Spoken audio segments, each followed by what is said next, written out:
My wife set up a meeting with her ex at a bar to test my jealousy.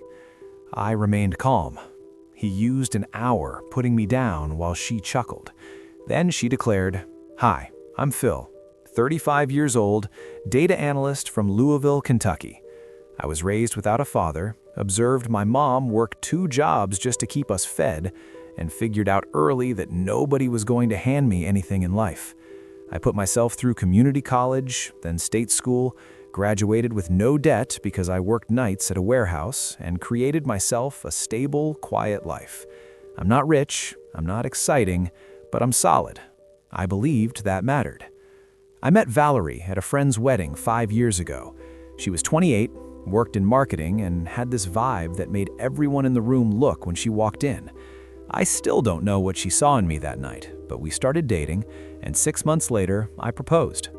The wedding was small, nothing fancy, just family and close friends at a place outside town. For the first 2 years, things were fine. We had our routines, our inside jokes, our weekend visits to Nashville or Cincinnati. But about year 3, something changed. She started coming home more late, said her company was getting bigger and she had more client meetings. She'd be on her phone all the time, smiling at texts she wouldn't show me.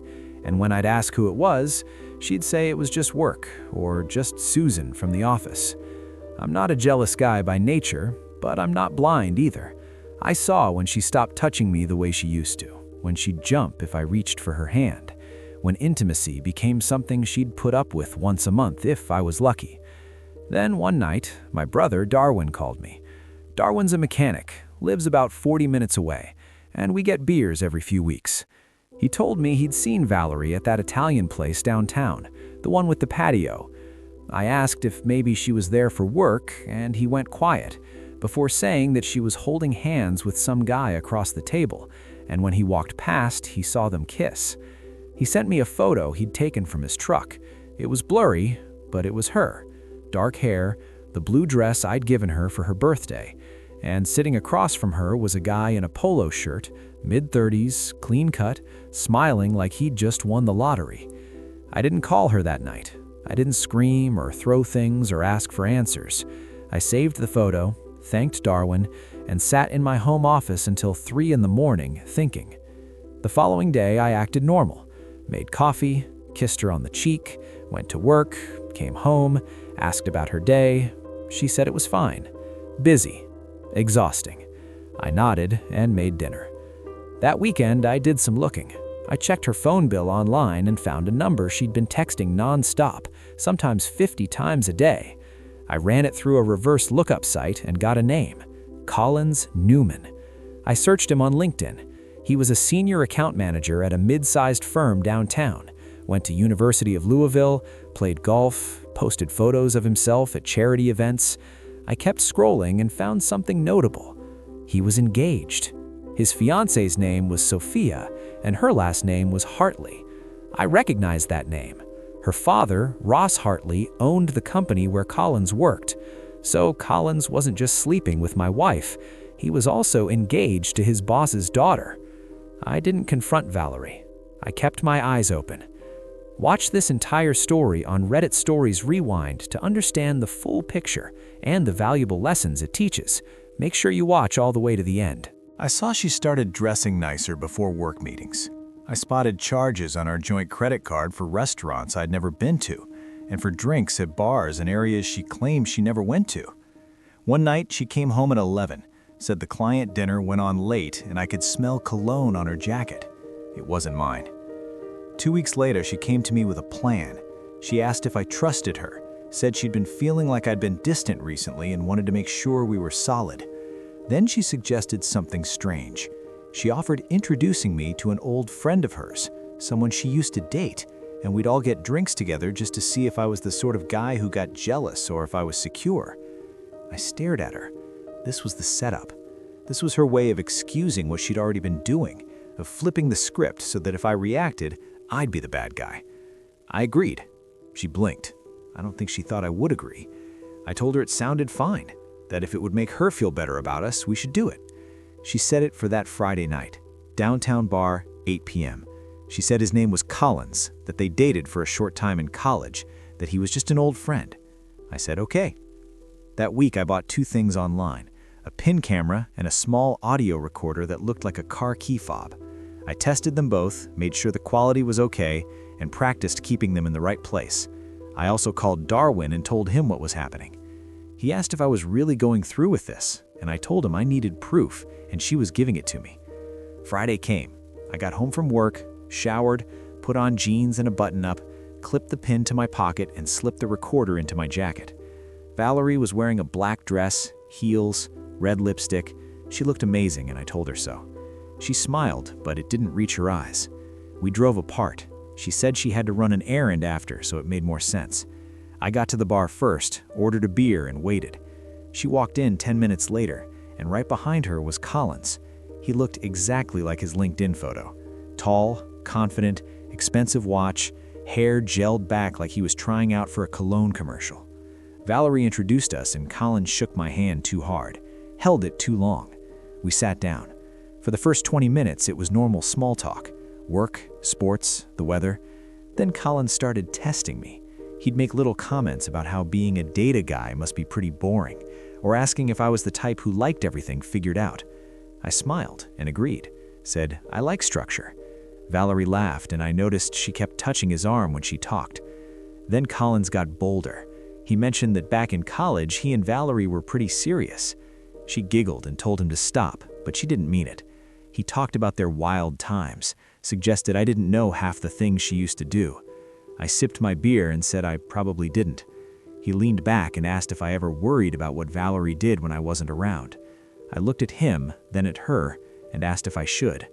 Valerie jumped in and told Collins not to be weird, but she was smiling. Collins said a woman like Valerie needed excitement, needed a guy who could keep up. I nodded and said, I guess so. An hour in, Collins excused himself to the bathroom. While he was gone, Valerie leaned over and whispered that I was doing great, that I wasn't jealous at all. I said, nope, and finished my beer. When Collins came back, he sat down and looked at me like he was judging livestock. Then he asked what I would do if he told me he'd been sleeping with my wife. Valerie's face went pale. She told Collins what the hell, but he kept staring at me. I didn't flinch. I asked if that was true. He grinned and confirmed it, said it had been going on for like 3 months. And honestly, she was way out of my league. Valerie grabbed his arm and told him to shut up, that this wasn't funny, but he shook her off and said she wanted to test me. So here was the test. I stood up, pulled out my wallet, and put 2 20s on the table. I said that should pay for my drinks. Valerie called after me to wait, but I was already walking toward the door. I heard her heels sounding behind me as she followed me into the parking lot, saying Collins was drunk and didn't mean it. I turned around and asked if she'd slept with him. She froze. Her mouth opened, then closed. I said, that's what I thought, and got in my car. She hit on the window, saying to please let her explain, but I started the engine and drove home. The whole time, the pen and the recorder were running. I got home around 10:30, walked straight into my office, and locked the door. I pulled out the pin camera and the audio recorder, plugged them into my laptop, and started moving the files. My hands weren't shaking, I wasn't crying. I was calm, methodical, focused. Darwin called me 20 minutes later, and I told him it went better than expected. He said he'd be there in 30. While I waited, I looked at the footage. The video quality was good enough to see faces and body language clearly. The audio was even better. Every word Collins said, every laugh from Valerie, every cocky comment about how I must be boring, how she needed excitement, how he'd been taking care of her while I worked late. And then, the big moment, right there at the 1 hour and 12-minute mark, Collins saying he'd been sleeping with my wife, clear as day, with Valerie not denying it, just freaking out because he'd said it out loud. Darwin showed up with his laptop and a 6-pack of beer. He's not tech savvy, but he knows video editing software because he makes silly car videos for YouTube. We spent the next 3 hours cutting together a highlight reel, 10 minutes long, time-stamped, subtitled, impossible to get wrong. Every key moment, the hand-touching, the flirting, the insults, the confession, we saved it in 3 types and uploaded it to a private cloud account. Then I wrote 2 emails. The first one was to Sophia Hartley, Collins' fiancée. I found her email through her Instagram page, which was public and full of photos of her and Collins at brunch spots and beach vacations. I kept it short, told who I was, said I thought she should know the truth about Collins, and attached the video. The second email was to Ross Hartley, owner of the company where Collins worked. I found his email on the company website. Same method, explained the situation, mentioned Collins' engagement to his daughter, and attached the video evidence.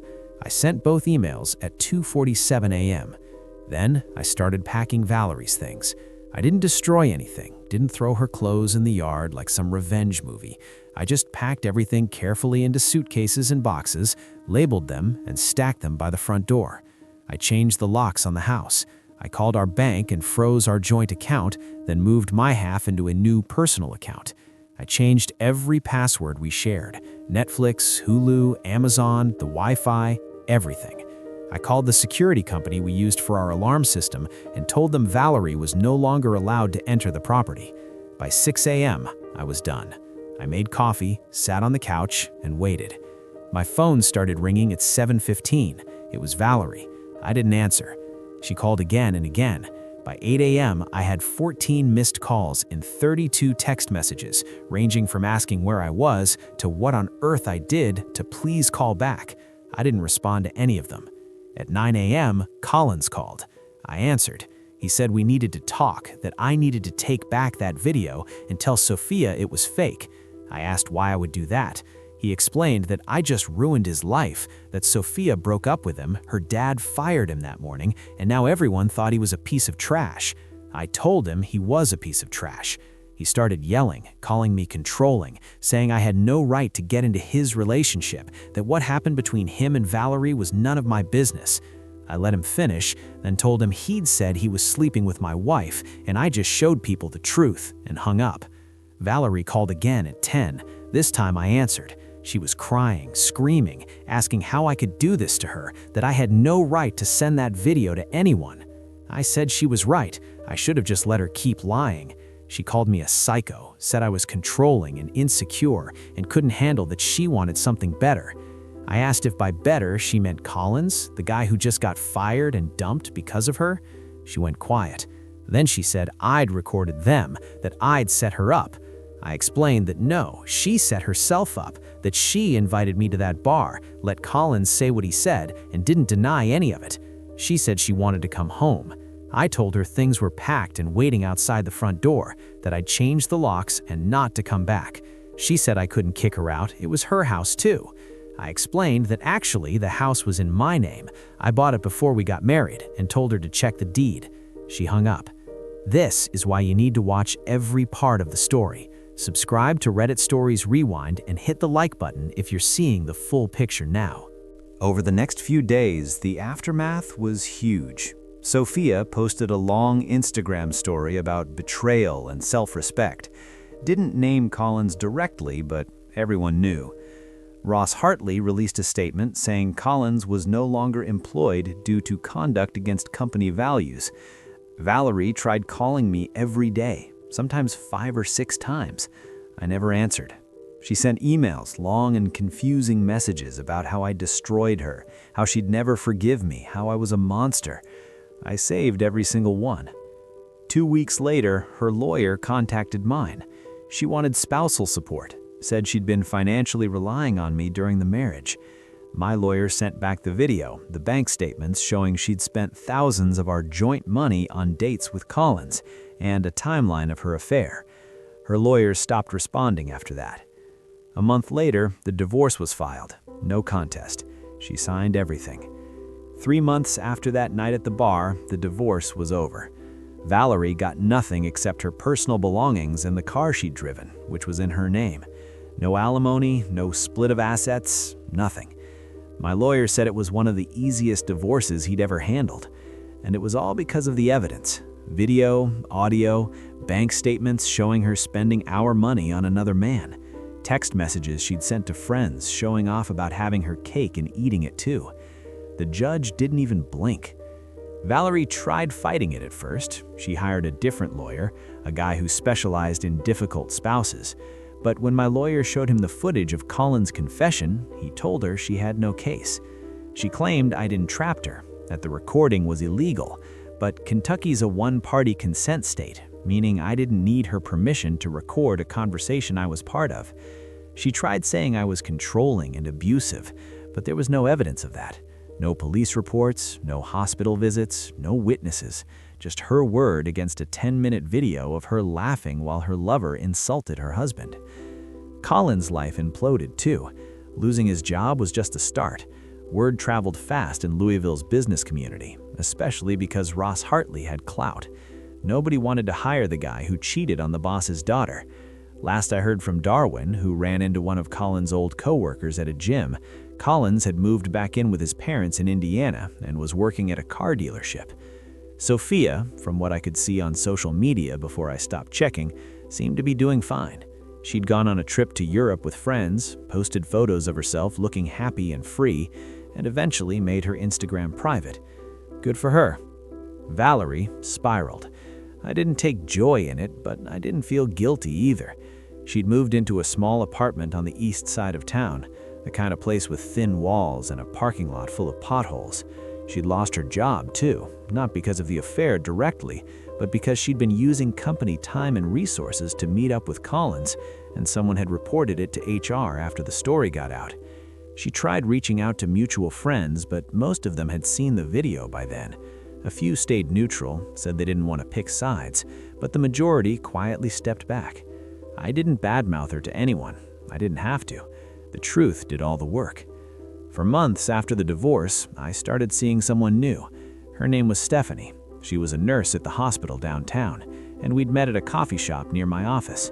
She was kind, funny, and had no idea who I was or what I'd been through until our third date when I told her the whole story.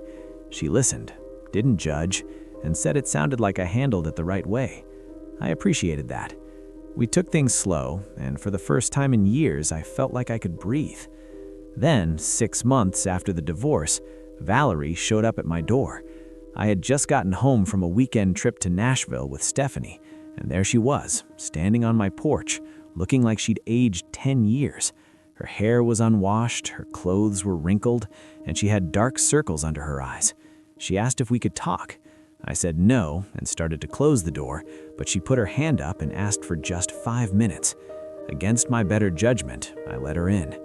We stood in the living room. I didn't offer her a seat. She said she knew she didn't deserve this, but she needed to say she was sorry. I didn't respond. She continued, said she was stupid and selfish and threw away the best thing she ever had. I said, okay.